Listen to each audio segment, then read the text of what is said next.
The policy on implementing E20 fuel in India, strongly supported by Union Minister Nitin Gadkari, has sparked significant debate and concern among Indian middle-class automobile consumers, primarily because it was introduced without giving consumers a choice or adequate notice. Nitin Gadkari is planning to further escalate the ethanol blending policy by aiming to upgrade from E20 to E50 fuel, which means petrol blended with 50% ethanol in the near future. Unlike in countries like Brazil and the USA where consumers were offered options and clear communication. E20 fuel is petrol blended with 20% ethanol, offering environmental benefits such as reduced emissions and lowered crude oil imports. However, the rollout has adversely impacted many vehicle owners, especially those with older cars made before E20 compatibility was standard.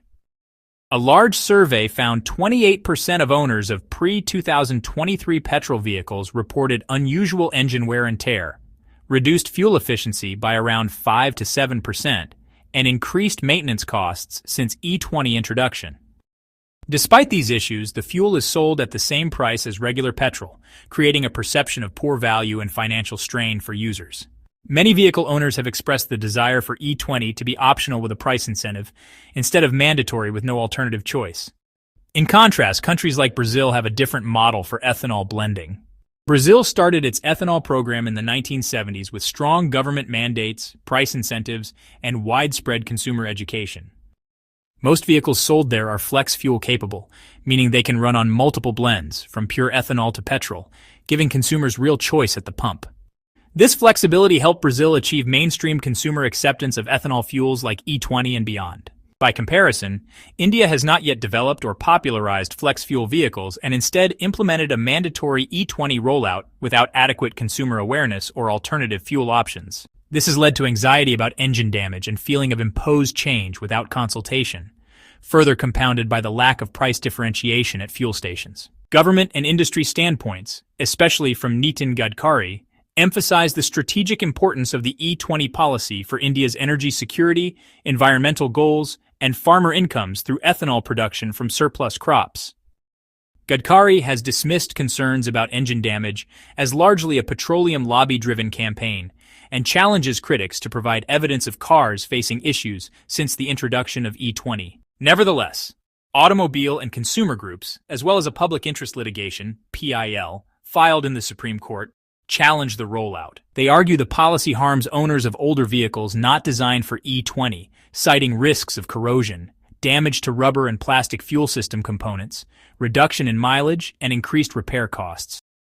Further, there's concern over insurance claims being denied for damage caused by E20, highlighting consumer vulnerability. The lack of a phased approach with consumer choice and clear pricing parallels seen in Brazil or the USA contrasts with India's immediate and widespread mandate. Brazil, for instance, had decades to introduce and popularize flex fuel cars alongside ethanol fuels, helped by government incentives that empowered consumers to choose fuel blends based on price and vehicle compatibility. India's current approach appears more abrupt, leaving many consumers feeling dragged into chaos, facing increased costs without choice or warning.